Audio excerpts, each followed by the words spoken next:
பறையினை தொட்டாதான் தீட்டு, தானான வந்து பார்த்தாலே தீட்டு. அவங்களுக்குன்னு ஒரு எந்த வித அடையாளமும் இந்த நாட்டில் இல்லை.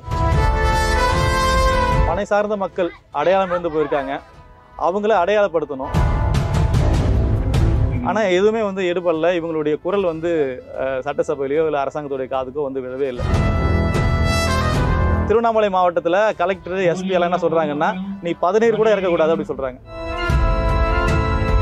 நம்ம வந்து எவ்வளோ வந்து ஒடுக்குமுறைப்படுத்தப்படுகிறோம், யாரால ஒடுக்கப்படுகிறோம், எதனால ஒடுக்கப்படுகிறோம்.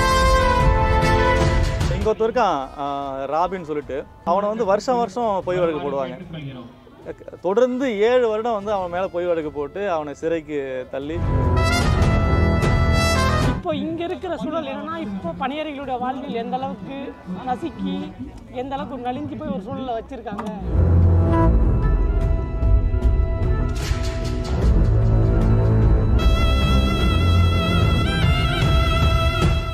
பனை வந்து அதை வளர்க்குறதுக்கு யாரும் தேவையில்லை, அதை பராமரிக்கிறதுக்கு, நீர் விடுறதுக்கு, உரம் வைக்கிறதுக்கு அப்படின்னு யாருமே தேவையில்லை. தன்னைத்தானே வளர்த்துக்கும், தன்னைத்தானே பாதுகாத்துக்கும். இப்போ அப்படிப்பட்ட ஒரு பனையிலிருந்து, அப்படிப்பட்ட ஒரு தாவரத்திலிருந்து கிடைக்கின்ற உணவு, மருந்து, அதை நம்ம உண்ணும்போது நாமும் அந்த மாதிரி வந்து யாருடைய தயவும் இல்லாமல், மருத்துவருடைய தயவு இல்லாமல், வேறு எந்த உதவியும் இல்லாமல் நாமளும் தற்சார்பாக வாழ முடியும். இப்போ இந்த பனையை வந்து மக்கள்கிட்ட கொண்டு சேர்க்கணும் அப்படின்னா, முதல்ல வந்து கொண்டு சேர்க்கப்பட வேண்டியவங்க வந்து இங்கே பனை ஏரிகள் தான்.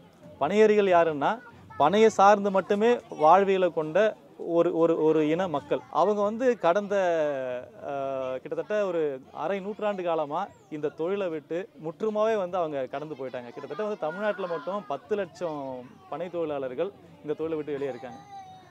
அப்போது அவங்க திரும்ப வரணும்னா இந்த பனைத்தொழில் வந்து தற்சார்பு அடையணும். இந்த பனைத்தொழில் வந்து இருக்கிற இந்த பிரச்சனைகள் வந்து சரியாகணும். பனைத்தொழிலை மீட்டெடுக்கணும், இல்லை வந்து பனையை மீட்டெடுக்கணும், பனையை வந்து திரும்ப நாடு முழுக்க நடணும். இந்த கருத்துருவாதத்துக்கு எல்லாமே மூல காரணம் யாருன்னா பனையேரிகள் தான். பனையேரிகளுக்கு இருக்கிற இந்த பிரச்சனைகளை சரி பண்ணாமல், அவங்களுடைய வாழ்வாதாரத்தை இங்கே வந்து நிலைப்புத்தன்மை உண்டாக்காமல் எந்த ஒரு சின்ன மாற்றத்தை கூட இங்கே உருவாக்க முடியாது. அப்போது பனையை பாதுகாக்கணும்னா பனையேரிகளை பாதுகாக்கணும். அந்த புள்ளியிலேருந்து ஆரம்பிச்சது இந்த திருவிழா. இந்த திருவிழா என்னென்னா, பனை சார்ந்த மக்கள் அடையாளம் இருந்து போயிருக்காங்க, அவங்கள அடையாளப்படுத்தணும். இன்னொன்று வந்து அவங்க உற்பத்தி செய்கின்ற இந்த பனை சார்ந்த உணவுப் பொருட்கள், பனை சார்ந்த கலை பொருட்கள், கைவினை பொருட்கள், இது எல்லாமே வந்து பொதுஜன மக்களுக்கு வந்து கொண்டு போய் சேர்க்கணும். இது ரெண்டும் வந்து ஒருங்கே நடந்தால் மட்டும்தான் பனை சார்ந்த வாழ்விலிருந்து மீட்டெடுக்க முடியும். அதுக்கான ஒரு விதை தான் இந்த திருவிழா.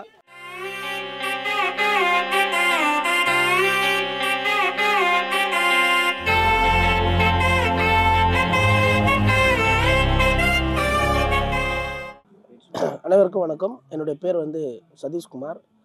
நான் தமிழ்நாடு அரசு இசைக்கல்லூரியுடைய தங்கப்பதக்கம் பெற்ற மாணவர். தொடர்ந்து நம்ம பனங்காட்டில் 3வது முறையாக நம்ம வந்து காலையிலேருந்து நிகழ்ச்சி பண்ணின்னு இருக்கிறோம். சாமானிய மக்கள்கிட்ட இன்னும் இருக்கிற பிரச்சனையை ரொம்ப எளிய முறையில் கொண்டு போய் சேர்க்கறதுக்கு கலை ஒரு சீக்கிரமாக பயன்படுத்தப்படுகின்ற ஒரு மிகப்பெரிய கருவியாக இருக்குது. அதனால தான் பாடல் வழியாக கொண்டு போய் சேர்க்கணும்னு சொல்லிட்டு நமக்கு வந்து பாண்டியண்ணன் வந்து தொடர்ந்து ஒரு மாதமாகவும் நம்மளுக்கு சொல்லின்னு இருக்கிறார். இது வந்து தயவுசெய்து நம்ம பாடல் வழியாக கொண்டு போய் சேர்க்கணும்.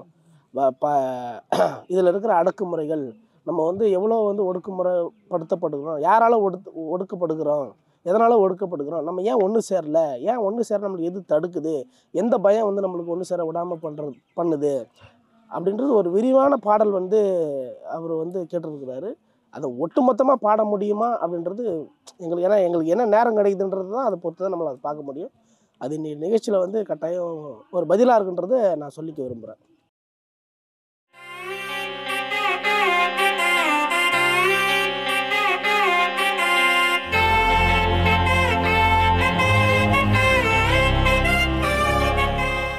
இந்த திருவிழா இங்கே மட்டும் இல்லாமல் இதுக்கு அடுத்தடுத்து வந்து தமிழ்நாடு முழுசும் வெவ்வேறு மாவட்டங்களில் இது நடைபெறணும் அப்படின்றது தான் எங்களுடைய நோக்கமாக இருக்குதுங்க. அவங்களுக்குன்னு ஒரு எந்த வித அடையாளமும் இந்த நாட்டில் இல்லை. அது பனைக்கும் சரி, பனையேரிகளுக்கும் சரி. ஒவ்வொரு மாவட்டத்துலேயும் நாங்கள் வந்து பயணம் மேற்கொண்டிருக்கோம், மிதிவண்டி பயணம் மேற்கொண்டிருக்கோம். அதில் பார்த்தீங்கன்னா, நீங்கள் என்ன வேலை செய்கிறீங்கன்னா, நான் வந்து பனையேரி அப்படின்னு சொல்லுவாங்க. அப்படி தான் ஆவணத்தில் இருக்குதா அப்படின்னா அப்படி இல்லை. இப்போ எனக்கே வந்து நான் வந்து பனையேரி ஆனால் என்னுடைய ஆவணங்களில் நான் வந்து ஒரு விவசாயி. இந்த பக்கம் நம்ம திருப்பூர் மாவட்டம் பக்கம் போனோம்னா அங்கே வந்து பனை ஏரிகள்லாம் இருக்காங்க. ஆனால் அவங்களுடைய ஆவணங்களில் பார்த்தீங்கன்னா அவங்க வந்து நெசவாளர்கள் அப்படின்னு இருக்கும். கடலோர மாவட்டங்களில் போனீங்கன்னா அவங்கள ஆவணங்களில் மீனவர்கள் இருக்கும், விவசாய கூலி தொழிலாளர்கள் அப்படின்னு சொல்லிட்டு இருக்கும். அப்போ அவங்களுக்கு இன்னும் ஒரு ஒரு ஒரு ஆவணமே இல்லை. இந்த அரசாங்கத்துக்கிட்ட அவங்களுக்குன்னு ஒரு கணக்கே இல்லை. அரசாங்கம் என்ன சொல்லுதுன்னா இது வரைக்கும் வெறும் 8000 பேர் மட்டும்தான் வந்து பதிவு பண்ணியிருக்காங்க பனை தொழிலாளர்களா அப்படின்றாங்க. அப்போ மற்றவங்கெல்லாம் எங்கே போனாங்க? கிட்டத்தட்ட 10 லட்சத்துக்கு மேலே வந்து இங்கேருந்து வெளியேறியிருக்காங்க. அப்போ அவங்கெல்லாம் எங்கே போனாங்க? அவங்களுடைய ஆவணங்கள் என்னாச்சு? எல்லாமே வந்து அவங்களுடைய அடையாளத்தை இழந்து வேறு ஏதோ ஒரு அடையாளத்தோடு தான் இருக்காங்க. வேறு ஏதோ ஒரு தொழிலை வந்து தன்னுடைய தொழிலாக சொல்லிக்கிட்டு வேறு ஏதோ ஒரு வாழ்வியில் வாழ்ந்துட்டு இருக்காங்க. பனை சார்ந்த வாழ்வில் அவங்க வாழலை. அதே போல் தான் இங்கே வந்து பனை மரமும் இருக்குது. பனை மரமும் கணக்கெடுக்கப்படாத ஒரு மரமாக தான் இன்றைக்கி இருக்குது. தமிழ்நாட்டில் இன்றைக்கி வந்து 5 கோடி பனை மரங்கள் இருக்குதுன்னு சொன்னாலும் எந்த விதமான கணக்கெடுப்பும் இது வரைக்கும் அதிகாரப்பூர்வமாக எடுக்கலை. அதிகாரப்பூர்வமான அறிவிப்பு இல்லை. இது எல்லாமே வந்து சும்மா வாய் வழியாக சொல்கிற வார்த்தைகள் தான். இது 50 கோடி இருந்துச்சு, இப்போ வந்து 5 கோடியாக குறைஞ்சிருக்குதுன்றதெல்லாம் வந்து வாய் வழி வார்த்தைகள் தானே ஒழிய ஆய்வுபூர்வமான இல்லை அதிகாரப்பூர்வமான அறிவிப்புகள் எதுவுமே இல்லை. இப்போ ஒரு 3 மாதம் விளையக்கூடிய நெல், உளுந்து, நிலக்கடலை இதுக்கெல்லாம் வந்து பார்த்திங்கன்னா இந்த நிலத்தில் இந்த சர்வே எண்ணில் இன்னென்ன பயிரெலாம் இருக்குது, அதாவது நெல் இருக்குது, நிலக்கடலை இருக்குது, உளுந்து இருக்குதுன்னு சொல்லிட்டு ஒரு கணக்கெடுப்பு எடுக்கிறாங்க இல்லைங்களா? ஆனால் 100 வருஷத்துக்கு மேலே வாழற பனை மரத்துக்கு இது வரைக்கும் யாரும் அப்படி ஒரு கணக்கெடுப்பு இல்லை. கிராம நிர்வாக அலுவலர் இருக்காங்க இல்லைங்களா, அவங்க அலுவலகத்தில் போயிட்டு என் பனைமரத்தை என் நிலத்தில் வந்து ஒரு 100 பனைமரம் இருக்குது, அந்த பனைமரத்தை வந்து அடங்கலில் வந்து நீங்கள் சேர்க்கணும் அப்படின்னு சொன்னால் எங்களுக்கு அப்படிப்பட்ட எந்த விதமான அறிவுறுத்தலும் இல்லை அப்படின்னு சொல்கிறாங்க. அப்போ ஒரு 3 மாத பயிருக்கே வந்து இங்கே வந்து ஆவணப்படுத்தும் போது 100 வருடம் வாழக்கூடிய பனைமரத்தை வந்து ஆவணப்படுத்தப்படாமலே இருக்குதுங்க. அதாவது அவங்க இங்கே வாழறதுக்கான எந்த விதமான வாய்ப்புமே இல்லாத போது அவங்களாவே வந்து வேறு வழி இல்லாமல் மாறிடுறாங்க. இப்போது 2004 சுனாமி வந்துச்சுங்க. அப்போ நம்ம சிதம்பரம் பக்கத்தில் கிள்ளை அப்படின்ற ஒரு சின்ன கிராமம் இருக்குது. அங்கே வந்து மீனவர்கள் வசிக்கிறாங்க. ஒரு பக்கம் வந்து பனையேரிகள் குடிசை போட்டு அவங்களும் வாழறாங்க. சுனாமி வரும்போது 2 பேருடைய குடிசைகளுமே வந்து அழிச்சிருச்சு. திரும்ப வந்து சுனாமி நிவாரணம் கொடுக்கும்போது மீனவர்களுக்கு மட்டுமே வந்து வீடு கட்டித்தராங்க. அவங்களுக்கு மட்டுமே வந்து போட்டு, அதுக்கான மானியம், அப்புறம் அதுக்கான டீசலுக்கான மானியம் இதெல்லாமே கொடுக்குறாங்க. இந்த பக்கம் அழிஞ்சு போன பணியேரிகள் குடும்பத்தையோ இல்லை அவங்களுடைய குடிசை பற்றியோ வந்து அரசு யோசிக்கவே இல்லை. ஏன்னா மீனவர்கள் பற்றிய கணக்கெடுப்பு அரசாங்கத்துக்கிட்ட இருக்குது. மீன்வள துறைன்னு ஒரு துறை அரசாங்கம் வச்சுருக்காங்க. ஆனால் பனை சார்ந்து வாழ்கிற மக்களுக்கு எந்த விதமான துறையோ இல்லை அவங்களுக்கான எந்த விதமான வாரியமோ அப்படி எதுவுமே வந்து அப்போ இல்லை. என்னாச்சுன்னா யாருமே இங்கே கண்டுக்காமல் இருக்கும்போது இவங்க என்ன பண்ணுறாங்க, நாங்களும் மீனவர்கள்லாம் சொல்லிட்டு இவங்களா போயிட்டு அவங்கக்கிட்ட போயிட்டு சொல்கிறாங்க. அதுக்கப்புறமா இவங்களுக்கு வீடு கட்டி தராங்க, இவங்களுக்கு போட்டு தராங்க, எல்லா வசதிகளும் தராங்க. அப்போது அங்கே வந்து பனையேரிகள் அப்படின்ற ஒரு குழு இன்றைக்கி இல்லாமல் போயிட்டாங்க. எல்லாமே இன்றைக்கி மீனவர்களாக பதிவு பண்ணி வச்சுருக்காங்க. பனையேரிகள் வந்து பனை எப்படி தற்சார்பானதோ அந்த மாதிரி வந்து பனையேரிகளும் தற்சார்பானவங்க. யாரையும் நம்பி வாழணும்னு அவசியம் இல்லை.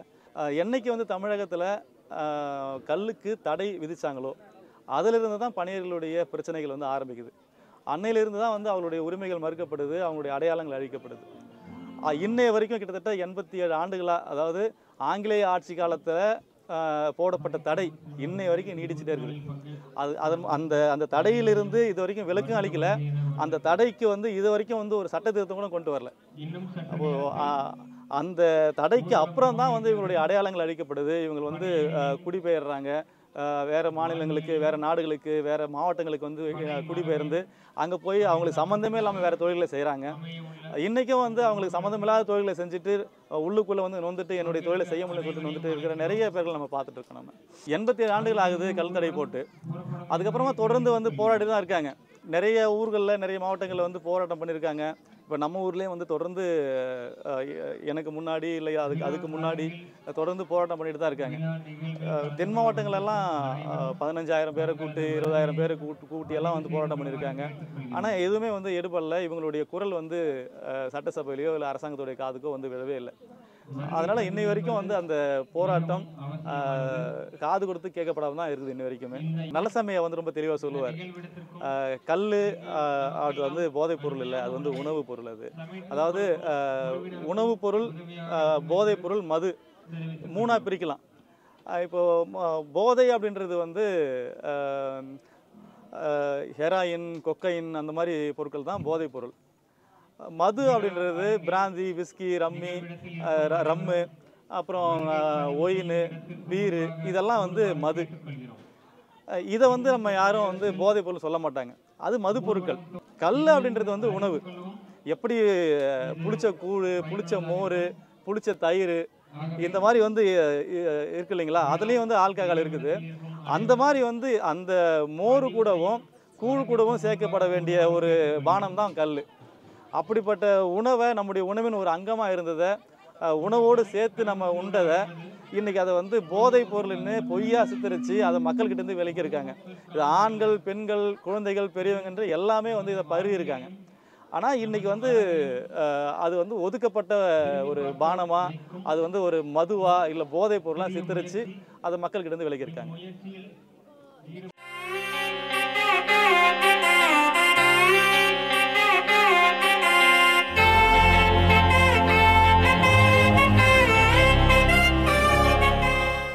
பனையுடைய வாழ்விலை சார்ந்து, பனையுடைய தொழிலாளி இருப்பை சார்ந்து, பனையுடைய வாழ்விடத்தை சார்ந்து, இந்த 3 விதமான கேட்டகரியில் அவர் பாட போகிறார்.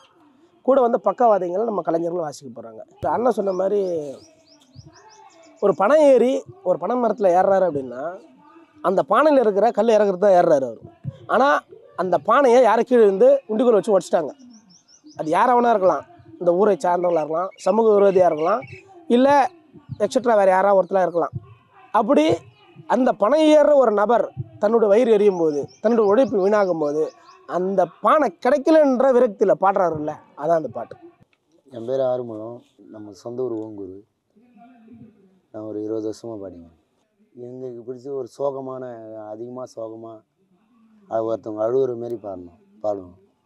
எனக்கு ஆற்றுல 2 மரம், எனக்கு ஆற்றுல 2 மரம், ஏன்ல ஊரில் எனக்கு அரிநெல்லி காய்க்கும் மரம், எனக்கு குளத்துல 2 மரம், இன்னைக்கு கொடி நெல்லி காய்க்கும் மரம், நாங்கள் கூப்பிட பறந்தா இன்னைக்கு நாங்கள் குளத்தோடு மக்குவோமா, இன்னைக்கு நாங்கள் கூப்பிட பறந்தா இன்னைக்கு நாங்கள் குளத்தோடு மக்குவோமா, நாங்கள் பூசணி பூ எடுத்தேன் ஐயனுக்கு புருவங்கொண்டு மை எழுதி, எனக்கு புருவத்தால போவந்த தண்ணியா இன்னைக்கு பொன்னாரு போய் பாயும், நாங்க பொன்னாத்து தண்ணியில ஐயனுக்கு பூஜை பண்ண சம்மதமா, கத்திரி பூ எடுத்து நாங்க கண்ணம் கொண்டு மை எழுதி, எனக்கு கண்ணத்தால போவந்த தண்ணியா இன்னைக்கு பாலாறு போய் பாயும், நாங்க பாலாத்து தண்ணியில இன்னைக்கு பாதங்க சம்மதமா,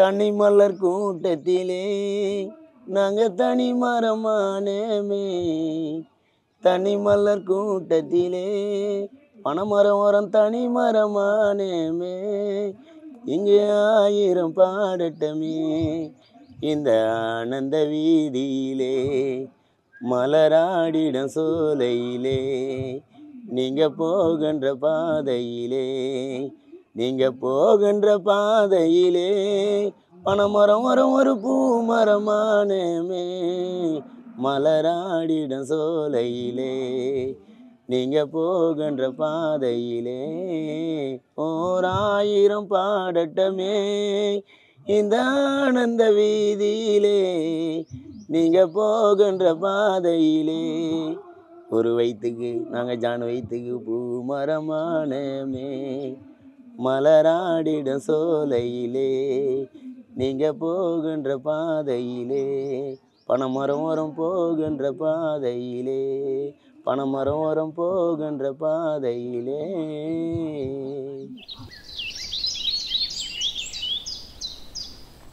கல் தடைக்கு அப்புறமா வந்து பனையேறிகள் பனையை தொடவே முடியல. இன்னைக்கும் வந்து அது நடந்துட்டு இருக்குது. அதாவது கல் தடையை போட்டுட்டு கல்லுக்கு பதிலாக ஒரு மாற்று பொருளாதாரமாக பதநீரையும் கருப்பட்டியும் வந்து அவங்க கையில் கொடுத்தாங்க. ஆனால் அரசு அலுவலர்களுடைய காவல்துறையுடைய நெருக்கடியாலையும் அவங்க லஞ்சம் வாங்கிறதுக்காக மக்களை வந்து வேற பக்கம் திசை திருப்பி இருக்காங்க. பதநீர் இறக்குனா கூட அவங்க மேலே வந்து கல் வழக்கு போடுறது, கல் வழக்கு கூட போட்டால் பரவாயில்லைங்க, அவங்க மேலே சாராய வழக்கு போடுறது, இந்த மாதிரி விஷயங்களை பண்ணி அவங்கள மரமே ஏற விடாமல் பண்ணிட்டு இருக்காங்க. இன்றைக்கும் திருவண்ணாமலை மாவட்டத்தில் கலெக்டர் எஸ்பி எல்லாம் என்ன சொல்கிறாங்கன்னா நீ பதநீர் கூட இறக்கக்கூடாது அப்படி சொல்கிறாங்க.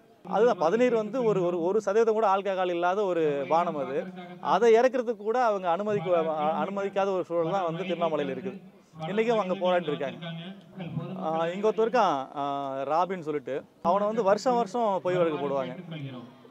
தொடர்ந்து 7 வருடம் வந்து அவன் மேலே பொய் வழக்கு போட்டு அவனை சிறைக்கு தள்ளி 15 நாள் அவர் உள்ளே இருந்து வெளியே வருவார். வெளியே வரும்போது பார்த்தீங்கன்னா அவனுடைய மரம் எல்லாமே பருவம் முடிஞ்சு போயிருக்கும். அந்த வருஷத்துடைய மொத்த வாழ்வாதாரமும் அழிஞ்சு போயிருக்கும். அந்த மாதிரி நிறைய கதைகள் இருக்குது. அதனால தான் மக்களை வந்து இங்கே இந்த கூண்டோடு இந்த தொழிலை விட்டு வெளியேற்றணுன்றதுக்காக தான் அவங்கள பொய் வழக்கு போட்டு இன்னை வரைக்கும் பணியர்கள் மேலே பல கிராமங்களில் தான் மேலே என்ன வழக்கு போடுறோன்னு தெரியல. உங்கள் மேலே என்ன வழக்கு போட்டாங்கன்னா என் மேலே கல் வழக்கு போட்டாங்கன்றாங்க. கல் வழக்கு போட்டாங்களா ஜெயிலுக்கு போனீங்களான்னு கேட்டால் ஜெயிலுக்கு போனேன்றேன்.